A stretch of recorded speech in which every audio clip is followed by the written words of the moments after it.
Salut à tous. Aujourd'hui, je vous propose une courte réflexion sur un sujet qui me préoccupe depuis maintenant plusieurs semaines, à savoir la question relative au vide, à ce sentiment viscéral de solitude qui vient s'emparer de nous lorsqu'on a l'impression de traverser une période d'inertie. Et si finalement, cette sensation de vide était le chemin le plus court vers l'expansion du soi réel? Et si la clé était juste là, dans le silence du moment présent?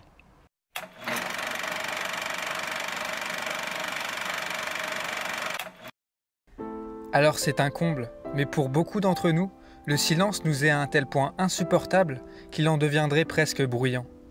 Lorsqu'on perçoit un malaise en nous, on cherche à combler ce vide par tous les moyens. Par le sexe, la nourriture, la quête de connaissances, les sorties, l'alcool, les drogues et j'en passe.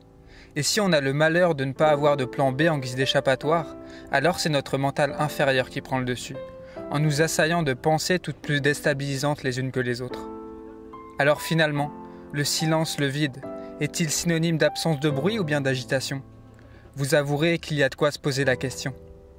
Pour vous parler un peu de moi, vous n'êtes peut-être pas sans savoir que je vis actuellement dans ma voiture.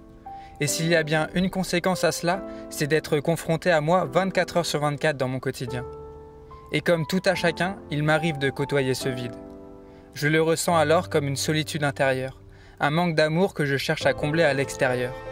Par une orgie alimentaire, en allant danser ou faire du sport, en entrant en relation avec la jante féminine, ou tout bonnement en cherchant l'approbation de l'autre sur ma personne. Et ce besoin de reconnaissance traduit inconsciemment le manque d'amour que je me porte. Alors pourquoi je vous dis tout ça? Tout simplement car j'ai réalisé que c'est dans le vide que réside le tout. Alors certes, la recherche d'attention et de réconfort fait momentanément tampon sur le manque d'amour que l'on éprouve pour soi. Il arrive également qu'on exprime de la colère ou de la jalousie envers les gens qu'on aime car on reproche inconsciemment à l'autre de ne pas combler suffisamment sa propre part de vide. Mais la bonne nouvelle dans tout ça, c'est que le vide n'existe qu'avec l'existence du plein. Pour dire autrement, si l'amour en moi n'était pas présent, je ne pourrais pas en ressentir le manque. Autre exemple, comment le goût d'un brownie au chocolat pourrait te manquer si tu ne l'as pas déjà connu? Alors ça paraît peut-être paradoxal, mais il ne peut te manquer que ce qui est déjà présent.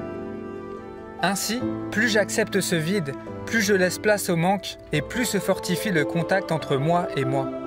Alors n'ayez plus peur du vide. La non-action précède l'action, et laisser infuser ce vide en soi peut nous permettre de rentrer progressivement en contact avec son esprit, pour finalement s'exprimer dans le monde de façon parfaitement authentique et créative. Les réponses que l'on recherche sont présentes dans ce vide. Alors accepte-le, observe-le et laisse le tout émerger du rien. N'hésitez pas à lâcher un petit pouce vers le haut et à partager mes vidéos si vous pensez que les sujets traités sur cette chaîne peuvent aider certaines personnes.